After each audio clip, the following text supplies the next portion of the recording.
지난달 오늘 주일처럼 성찬식 설교가 있을 때 제가 이런 하나님의 말씀을 증언했습니다.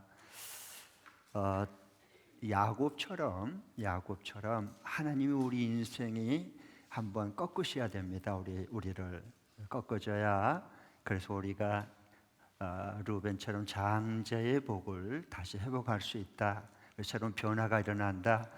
그러니까 적용 말씀으로 여러분 자녀들을 꼭 축복을 하되 한 번은 꺾이도록 기도를 해라. 그리고 우리 미혼되신 분은 부모님들에게 꼭 기도를, 축복 기도를 해달라고 부탁해라. 이렇게 이제 제가 말씀을 증언했습니다. 기억이 나나요? 야, 역시 대단하군요. 대부분의 우리 성도님들 이렇게 보니까 다 아멘하고 꺾은 것에 대해서도 감사했어요. 그런데 몇 분의 목자 일기를 제가 보면 늘 중보기도를 하니까요. 보니까요, 몇 분은 어떻게 차마 사랑하는 자식이 꺾이기를 부모가 기도를 할 수 있겠냐고 안 나오더라. 이런 분들이 계셔요. 여기 지금 그 장본인이 여기도 몇 분 앉아 계실 거예요. 그리고 우리 싱글 중에서는 지금도 취업도 잘 안 되고 앞길이 불투명한데 거기에다가 한번 꺾이라고 기도하면 그럼 우리는 뭐가 될 건가? 그렇지 않아도 또 혼란스러운데 또 이런 분도 있는 걸로 그렇게 표현해 주셨습니다. 하여튼 여러분 하나님 말씀 앞에 이렇게 진솔한 솔직한 표현을 해줘서 너무 고마워요. 네, 그래 하나님의 그 다음 일하심과 만지심이 있기 때문에 그렇습니다. 그런데 이것을 제가 왜 자녀를 이렇게 한번 꺾이도록 그 기도를 못할까? 차마 어떻게 할 수 있느냐, 부모가 눈에 놓도 안 볼 자식을. 충분히 그 인간적인 그런 감정이나 그런 마음은 이해가 됩니다. 그러나 이것은 우리가 성경도 오해했고 하나님을 잘 몰라서 그래요. 그 오해를 좀 풀어드리겠습니다. 속 시원하게. 우리가 그 기어다니는 뱀 있죠, 뱀이 어느 정도 성장하면 거기 그에서 허물을 벗어야 뱀이 그 다음 단계로 살아요. 뱀이 허물 속에 있으면 편안해요. 그리고 허물을 벗지 않은 뱀은 그 허물에 갇혀서 결국 죽어요. 그게 꺾인다고 말한 거예요. 우리가 매미도 보면 처음에는 땅 속에서 있다가 살다가 애벌레로 껍질을 있다가 그 다음에 이제 어느 정도 커지면 그게 밤중에 올라와요. 나무 위로, 느티나무로 올라와요. 그리고 거기서 딱딱한 껍질을 깨야 돼요. 그리고 거기서 나와서 그래야만 시공간을 초월하고 천국을 나를 수 있고 노래할 수 있어요. 꺾였기 때문에 그런 거예요. 말 못하는 이런 곤충까지도 그래요. 하물며 만물의 영장인 저와 여러분이 하나님께서 이 세상에 태어난 모든 자손들은 아담의 죄를 가지고 태어난 자손들이야. 자기밖에 몰라요. 자신이 하나님 것처럼 착각하고 사는 옛 성품에 찌들어 있는 사람들이에요. 저와 여러분은. 그러니까 하나님이 우리를 그대로 쓸 수 없어요. 정말 우리를 복되게 하는 나라를 위해서 영광스럽게 그렇게 하나님 쓰시기를 원하시는데, 그러면 한 번은 꺾어져야 됩니다. 그 얘기입니다. 그러면 여러분, 왜 내 자녀가 한번 꺾어지기를 기도를 못할까? 왜 그런 줄 아세요? 그것은 자녀가 내 자녀라고 생각하기 때문에 그래요. 착각이에요. 한번 그 본질적인 질문을 해봐야 돼요. 성경에 자녀는 내가 낳았다고 내 자녀인가? 그러면 여러분 말을 다 들어야 돼요. 100%. 안 듣잖아요. 크면 클수록. 왜 그럴까요? 내 자녀가 아니라고 하는 걸 하나님이 사인을 준 거예요. 그러니까 이게 처음부터 하나님께서 자식은 내 자녀로 준 게 아니에요. 하나님이 잠시 동안 우리 복된 자녀들을 하나님 닮은 하나님의 그 자녀로 키우라고 잠시 동안 우리 품에 있을 때 맡겨준 것밖에 없어요. 그래야 자유함이 나오는 거예요. 그러면 하나님이 내게 하나님 자녀를 맡겨놓고 이거 한번 꺾어야 네 기도해라. 그래야 이게 네 자녀가 된 게 아니라 나의 하나님의 자녀 복된 자식으로 이 세상을 살아갈 수 있고 꽃을 피우고 창국을 나눌 수 있다. 라고 하나님이 그렇게 말씀하신데, 나 못 꺾어요. 나 기도 못 하겠어요. 그건 아직도 내 자식이죠. 그걸 본딩이라 그런 거예요. 집착, 자식에 대한 집착, 우상, 본딩. 그러면 힘들어요. 서로 숨쉬기 어려워집니다. 이렇게 되면. 그래서 하나님의 자녀인 것을 인정하고 내려놔야 돼요. 그래서 서로 자식은 자식대로, 부모는 부모대로 숨을 쉴 수가 있어요. 그리고 하나님의 자녀로 큽니다. 그래서 한번 자식이 내 자식에서 하나님 자녀로 클 수 있도록 한 번은 꺾어지도록 기도하라는 거였어요. 그래, 이게 좀 영적인 좀 이렇게 눈이 좀 열림이 있으신 분들은 그걸 금방 이렇게 볼 수 있고 알 수 있을 것입니다. 그 다음에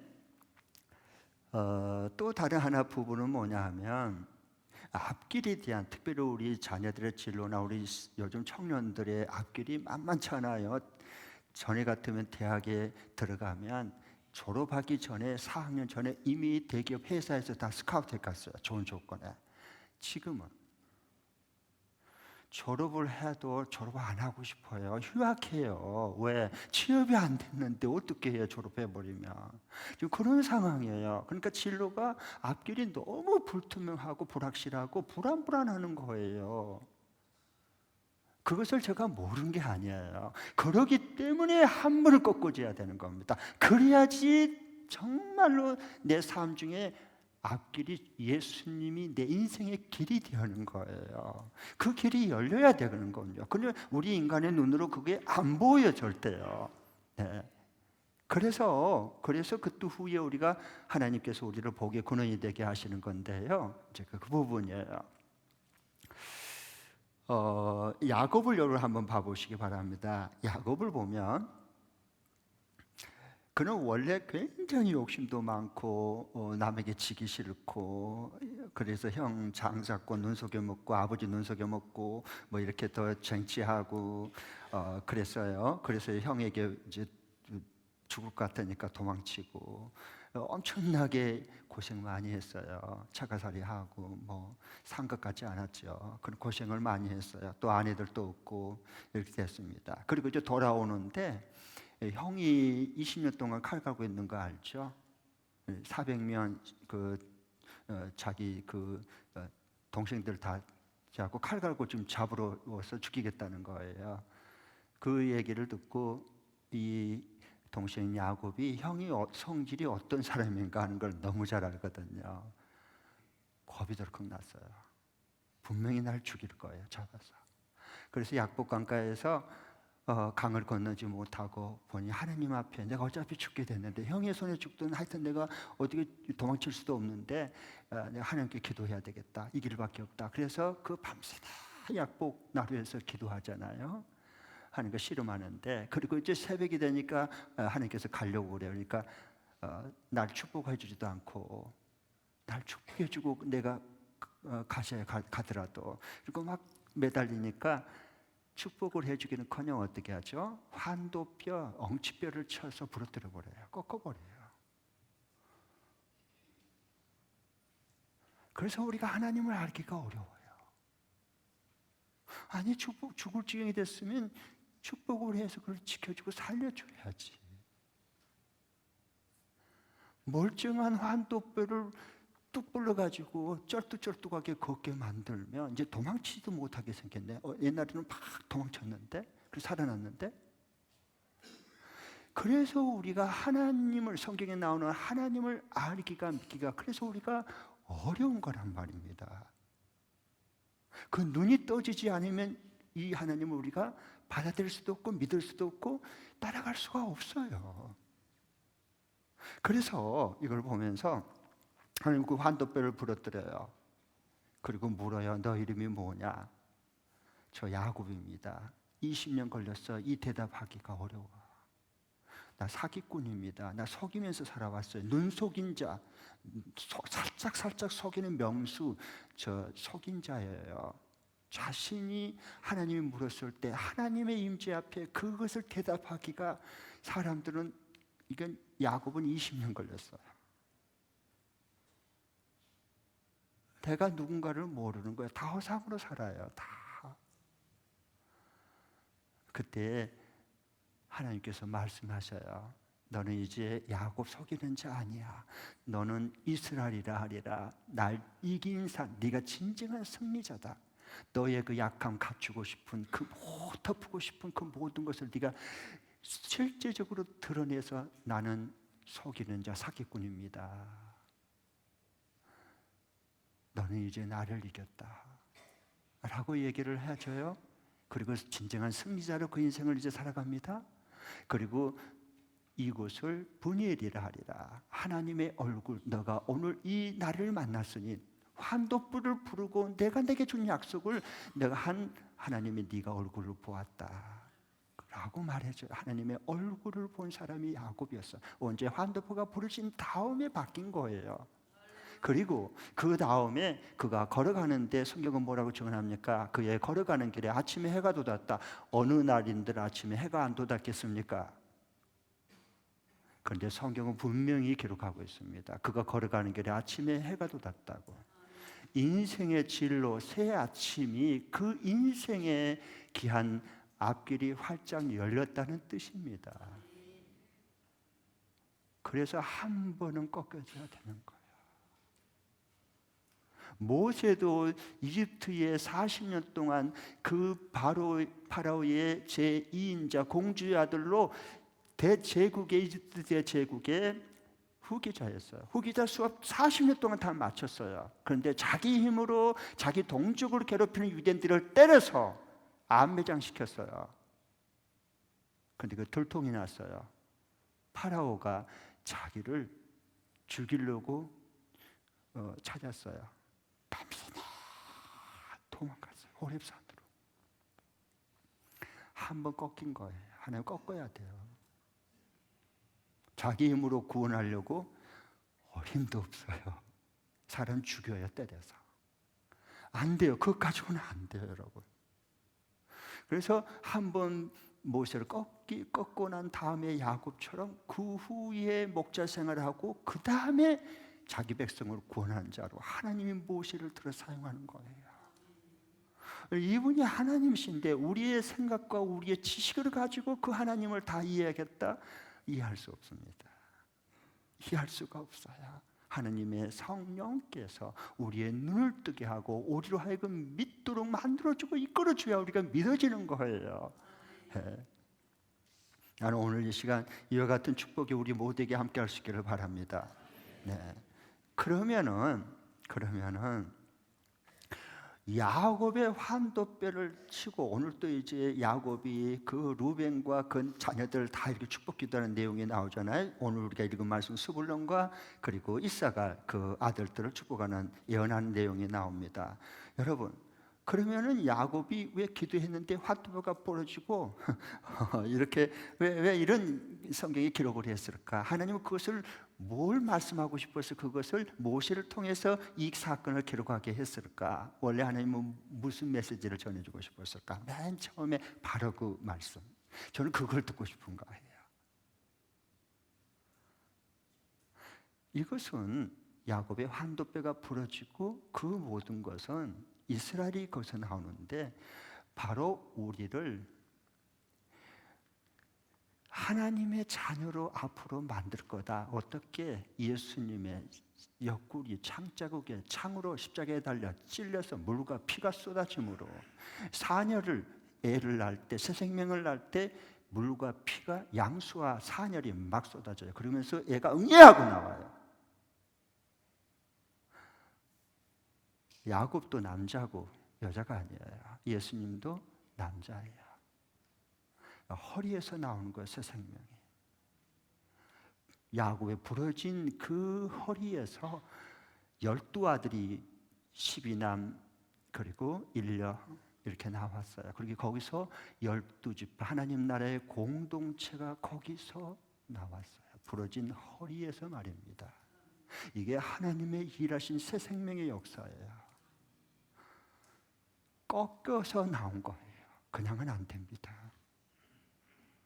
그 다음에 또 다른 것은 저와 여러분은 하나님의 자녀뿐만 아니라 이제는 예수 그리스도의 허리에서 그 찔른 물과 피를 통해서 새 생명이 나왔는데, 그게 바로 예수님 새 이스라엘, 곧 신약의 그리스도의 교회가 탄생이 됩니다. 그 하나님의 그 역사를 우리가 어떻게 하나님께서 알려주지 않으면 어떻게 우리가 알게 되겠어요? 이런 신비하고 놀라운 사실들을.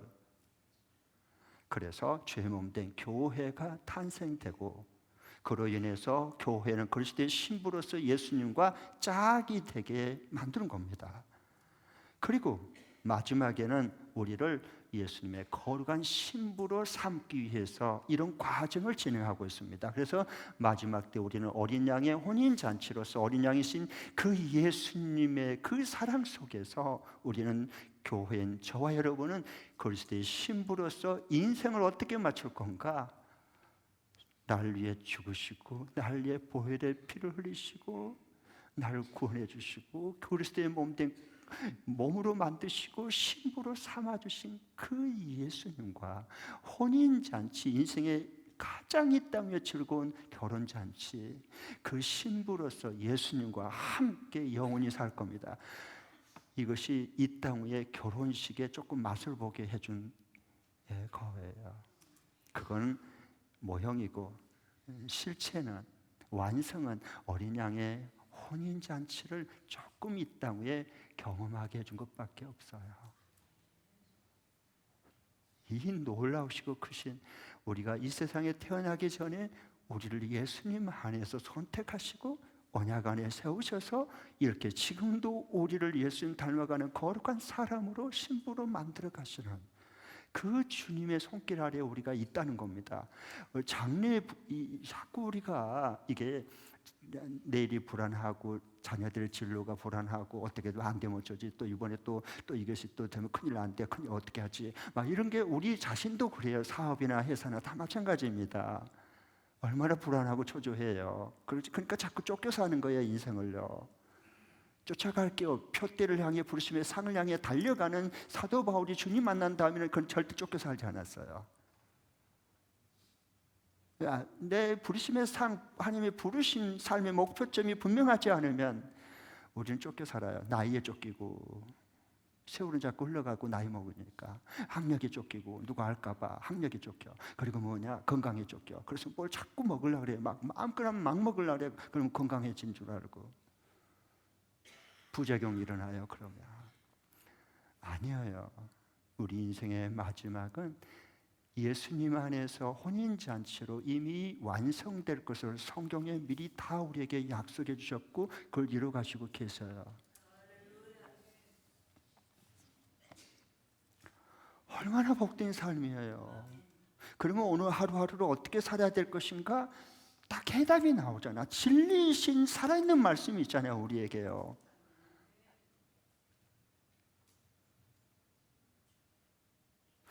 그래서 예수님을 생각하면 가슴이 설레이고 그림이 더 커지고 그리고 가슴이 뛰어야죠.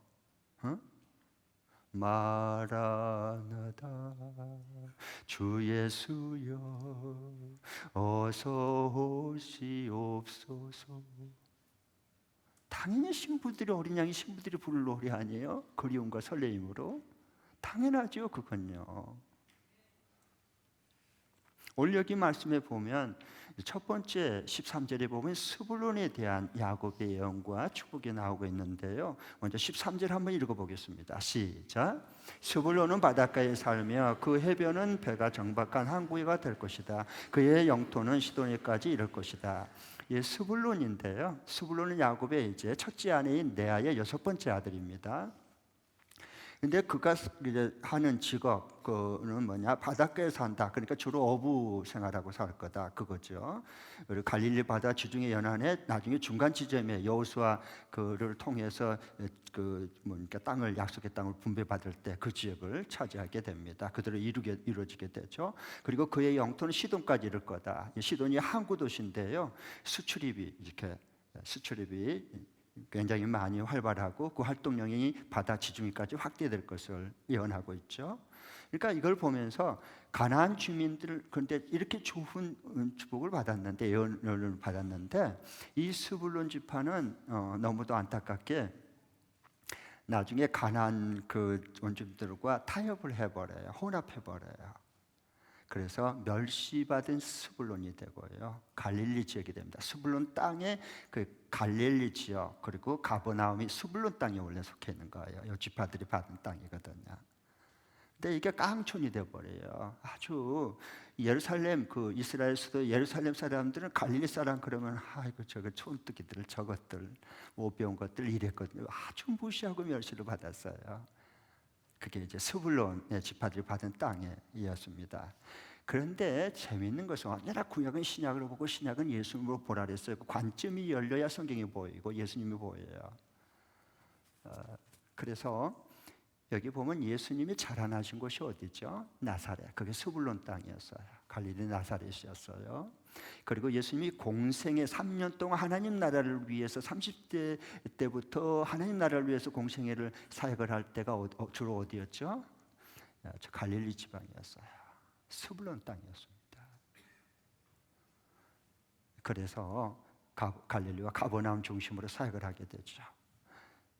그런데 그 죽음과 사망의 땅, 멸시받은 땅이 하나님의 아들 예수님께서 그곳에서 자라셨고 그곳에서 활동을 주로 계속하신 관계로 거기서 많은 영혼들이 구원을 받고 사망에 그들이 앉아 매여 있는 저들이 광명의 새 아침으로 인생을 맞이하고 하나님 나라 백성으로 살기 시작했습니다. 너무 놀랍지 않습니까?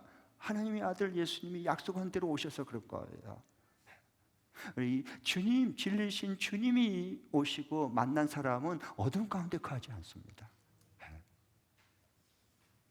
그 다음에 여기 이사갈 지파가 이제 14절, 15절 나오는데 뭐라고 예언하고 축복합니까? 같이 한번 읽어보겠습니다. 14절, 15절 시작. 이사갈은 안장 사이에 옹코린 뼈만 남은 나귀와 같을 것이다. 사흘기에 편한 곳을 보거나 안락한 땅을 만나면 어깨를 들이밀면서 짐이나 지고 압제를 받으며 섬기는 노예가 될 것이다. 어떻게 보면 이게 축복은 아닐 것 같죠. 예언이겠지만 거의 저주에 가깝습니다. 그러니까 여기 일사갈은 이게 아주 이제 특이하게 태어나요. 독특하게 태어난데요. 성경에 보면은 창세기에 이런 얘기가 나와요. 어떻게 해서 이 이사갈 태어났느냐?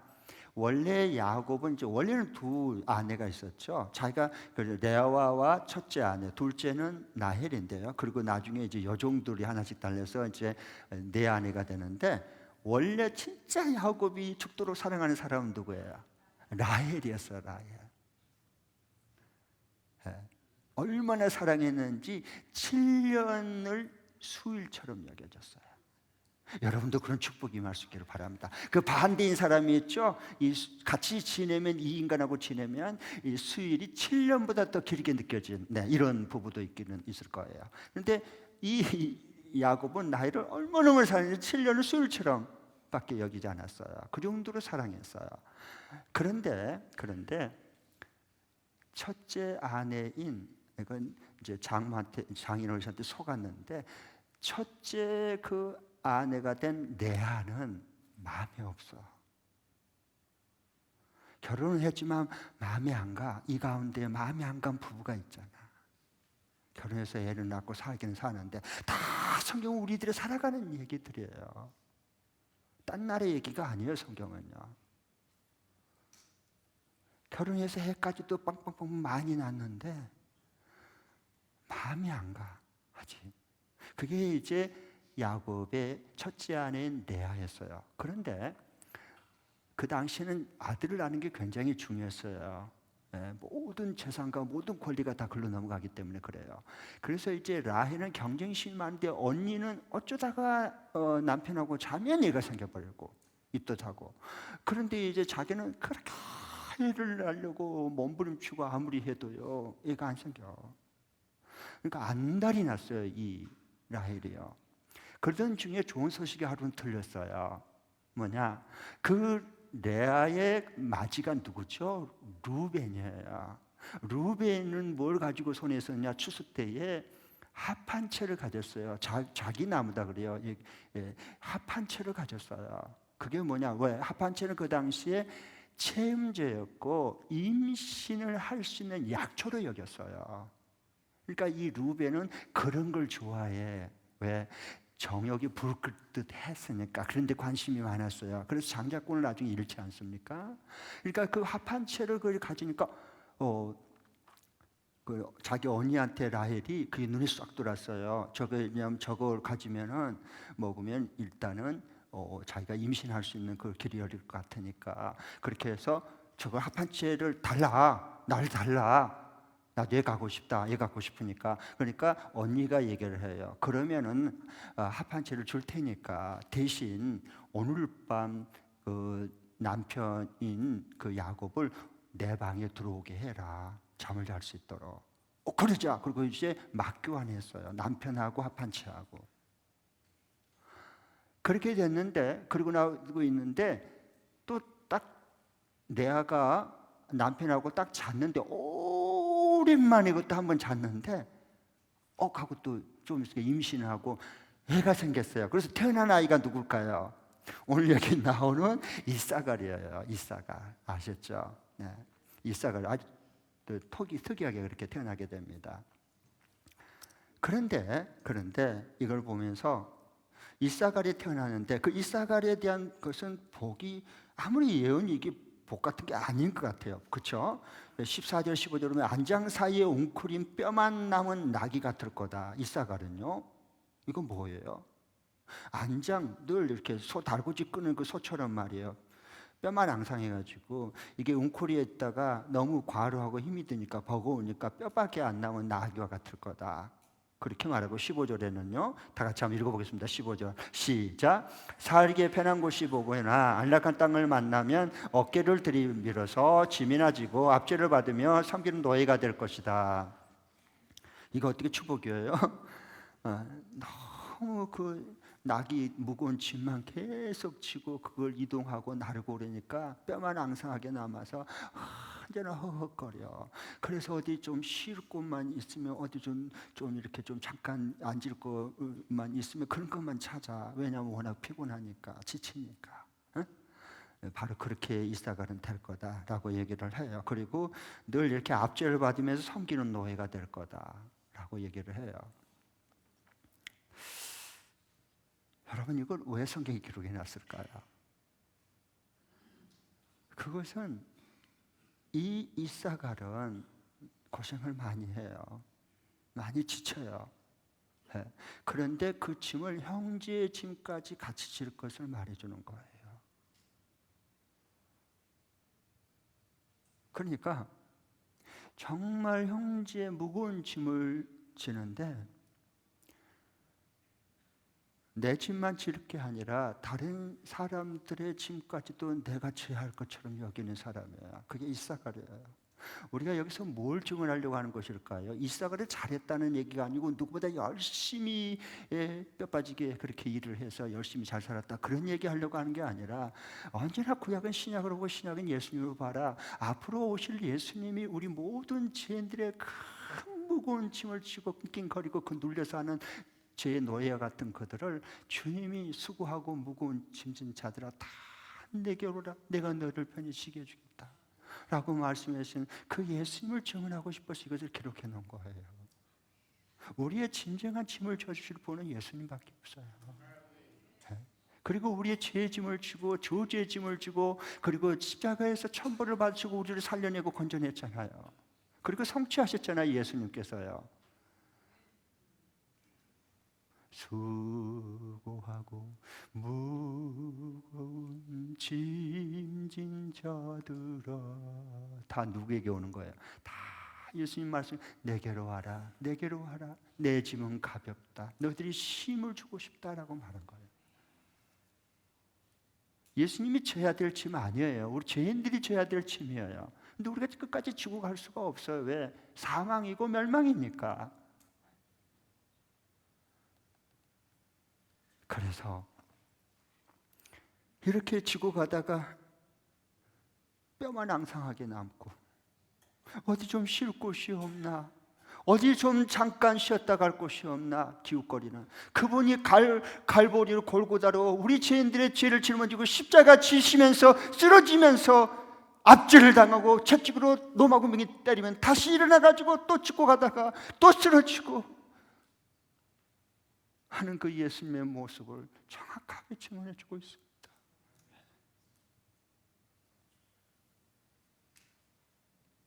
마지막엔 십자가에 달려서 뼈만 앙상하게 남는, 그러면서도 다른 사람들의 그 무거운 짐을 대신 지고 가시는 주님, 그 섬기러 오신 노예처럼, 섬기러 오신 종처럼 그렇게 모든 것을 주님이, 예수님께서 완성하신 것을 보게 됩니다.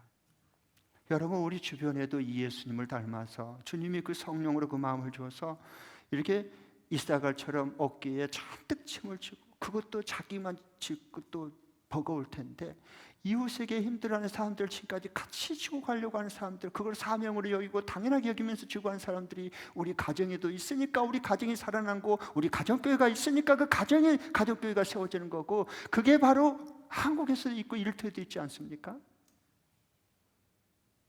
내가 질 거 남한테 짐 지어버리고 그러면 뭐가 세워지겠어요?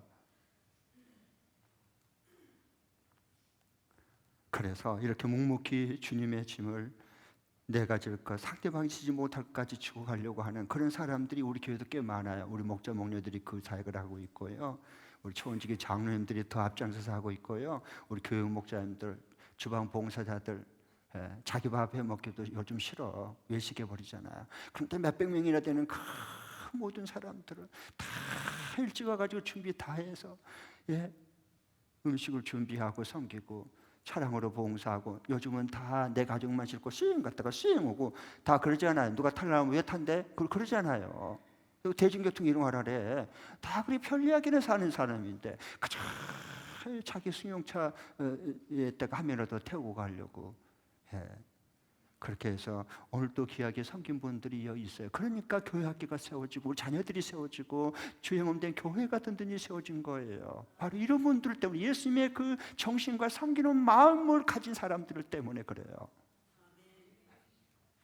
미리 와서 내 예배 드리기도 하는데 늦게 온 사람 있잖아요. 내 시간 정리하기도 챙기기도 쉽지 않아요. 그런데 미리 와가지고 1부, 2부, 3부 중부 기도실에서 주여 목이 터져라, 그냥 예배를 위해서, 순서자들을 위해서, 이 목사를 위해서 그 기도한 분들의 여러분의 기도가 이 예배를 살리는 거예요.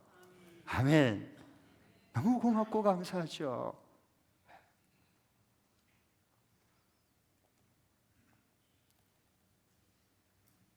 우리가 기쁨으로 섬기는 사람의 하나님 주신 축복이 있어요. 하나님 그거 다 보시고 다 알고 계세요. 다 받으십니다. 하나님이 그렇게 기쁨으로 예수님의 심정과 그 마음을, 주님을 닮아가려고 하는 그 분들이 그런 기쁨의 성김을 할 때 하나님께 주신 것은 건강함을 줘요. 뼈 앙상하게 해서 그대로 이사갈 그 지파들 병들어 죽게 하지 않았어요. 다 감당할 수 있는 기쁨을 주고요, 건강에 그런 힘을 주셔요. 사람이 기쁨으로 하면 있던 병도 떠나가요. 이게 불만을 가득 차가지고 왕창 내가 이거 왜 해야 돼? 언제까지 내가 이것을 해야 돼? 다른 사람들은 손이 없어 발이 없어 왜 내가 또 이걸 줘? 이러고 여러분 짐지고 가면요, 없던 병도 생겨요. 없던 병도. 우리가 주님의 진짜 이 은혜와 이 축복을 받았는데, 그러면은 뭐냐, 내가 질 것도 지지만 상대방이 지지 못할 것 같을 때 이렇게 같이 내가 짊어가야 되겠다 하는 그런 마음 중에, 하나님 그렇게 알겠어요, 해보겠어요, 힘주세요, 감당할 수 있게 해주세요 라고 기도하고 딱 쥐고 가면요, 하나님이 감당할 힘도 주고 건강함도 준단 말, 기쁨도 주셔요. 기쁨도요. 그러니까 요즘 여러분 혹시 어떤 일하기나 아니면 주님 섬긴 사역을 할 때 골골하고 자꾸 피곤이 느껴지려고 그러면 내려놓지 마세요. 그럼 못 일어나요. 주저앉아서 못 일어납니다. 잘 들으세요. 영적 원리예요. 좀 골골하다 그러면요, 꼭 다른 사람 짐까지 내가 한 몫을 더 져서 가야 되겠구나, 그리고 헌신을 하세요. 그래야 여러분 걸 감당할 수 있는 하나님이 힘을 주고 건강함도 하나님 지켜주시는 거예요. 아멘. 그 다음에 또 한 가지는 이 기쁨을 우리가 섬기면 하나님께서 주신 그 은총과 축복이 뭐냐 하면 하나님께서 존경받을 수 있도록 세워주세요. 나를 마음에서 우러나온 본받고 싶은 사람으로 세워주세요. 그게 얼마나 큰 축복입니까? 다른 사람들이 나를 보면서 너 저 사람 좀 반만 닮아도 좋겠어. 너 저 목자 목녀 봤지? 저분 절반만 닮아도 난 너무 감사하겠어. 좀 이런 말을 듣고 천국 가야지. 걔하고 가까이 하지 마. 그 사람 가까이 하지 말라고 물들어. 그런 말을 듣고 예수 믿으면 되겠냐는 거예요, 여러분. 아니잖아요. 그래서 정말 우리가 이렇게 기쁨으로 섬기면 하나님께서 나를 높여주세요. 그리고 나를 닮아서 따라오고 싶은 사람들을 하나님께서 계속해서 만나게 해주십니다. 아멘? 네. 그리고 예수님께서도 말씀하셨어요. 정말 너희들이 너와 내 이름으로 복음을 위해서 일할 때 의인을 대접하는 자는 의인의 상을 받게 될 거다. 예언자를 대접하는 사람은, 섬기는 사람은 예언자의 그 사람이 받을 그 내가 섬긴 사람의 그 상 받을 그 상을 같이 내가 줄 거다. 그리고 내 이름으로 지극히 작은 사람에게 보잘것없는 사람에게 목마르다 그럴 때 내 행수 한 그릇이라도 내 이름으로 주면 내 이름으로 주면 내가 결단코 그 상을 잃지 않겠다라고 말씀하세요. 하나님 주님이 다 보고 계세요. 다 갚아주십니다. 더 풍성히 채워주십니다. 아멘. 그러면 내가 이 땅에 살면서 이번 주간에 어떻게 이렇게 섬기는 기쁨과 리더십 영향력을 발휘할 수 있을까 하는 거 적용할까 한 가지만 말씀드리겠습니다. 이번 주간에 적용할 말씀입니다. 저를 따라해 주시기 바랍니다. 남과 비교하지 말고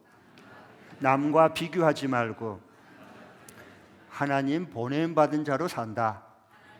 하나님 보냄받은 자로 산다. 시작. 남과 비교하지 말고 하나님 보냄받은 자로 산다. 아멘. 여러분, 우리가 남과 비교해 버리면요 다 무너져요. 다 넘어져요. 장사 없어요. 성경에 봐보세요. 가인 아벨 거 받고 자기 안 받으니까 비교해 버렸어요. 그 최초의 살인자가 돼요. 동생을 쳐서 죽여요. 넘어진 거예요. 여러분, 이스라엘 초대 왕이었던 그 잘 나간 사울 왕이 잘하다가 언제부터 막 낭떠러지로 떨어져 버립니까? 다윗하고 비교하는 순간에 다윗은 천천히, 사울이 죽인 자는 천천히고 다윗이 죽인 자는 만만이로다 하는 그 여론, 여인네들의 여론조사처럼 조심해야 돼요. 그런데 빠지면 안 돼요. 그건 허상이야. 사울이 거기에 넘어간 거예요. 그래서 눈이 뒤집혀 버렸어요. 그래서 다윗을 계속 비교하고 제거하고 죽이려다 자기가 먼저 죽었어요. 그 다음에 베드로도요. 베드로 사도, 예수님 3년 6개월 동안 직접 같이 살고 하나님 말씀을 직접 듣고 하나님 나라를 위해서 그렇게 가르침을 받았던 베드로도요, 늘 비교를 해서 요 젊은 것들 야고보 요한 두 형제가 차고 올라오니까 이 베드로가 항상 그 경계 대상이 되는 거예요. 그래서 나는 주와 함께 죽을지언정 오기도 가겠습니다. 같이 십자가에 죽겠습니다. 오버한 거야. 왜? 그 야고보 요한에게 관심이 가지 않고 그걸 자기가 다 독차지하고 싶어서 예수님께 눈도장 받고 싶은 거였어요. 그 오버한 거거든. 그래서 끝까지 주님 십자가 죽으실 때 그걸 지고 따라가지 못해요. 십자가 통과가 안 돼요. 너도 저 예수와 함께 있었다. 나 모르거든. 분명히 봤다. 나 모르거든. 나 맹세해. 아니야, 나 예수 함께 해서 너 말투 보면 알잖아. 그러니까 아니야, 저 예수 제 저주받아야 돼. 나 예수 몰라. 이러고 3번 부인하고 완전히 넘어집니다. 하나님이 주신 내게 에너지와 모든 재능들을 남과 비교하는 데 쓰면 반드시 사람 넘어져요. 넘어집니다, 여러분. 잘 때도 넘어지고 못 때도 넘어져요. 실족합니다. 우리 인생, 소중한 인생을 하나님 주셨는데 남과 비교하는 데 쓰지 말고, 하나님이 나를 왜 이 가정에 보냈을까? 왜 일터에 보냈을까? 왜 여러 목장 중에 이 가정교회 목장으로 나를 보냈을까? 보냄받은 자로 사세요. 그래야 섬기는 기쁨을 맛보고 살아갈 수 있어요. 신앙생활에 그래야 행복해지는 거예요. 어떤 것에도 매이지 않아요. 그러면요.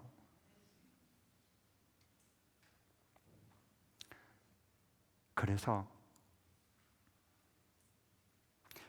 나중에 주님께서 이 넘어진 베드로를 부활하시 찾아오셔서 내 양을 먹이라, 내 어린 양을 먹이라 하면서 양을 그래도 맡겨주셔요.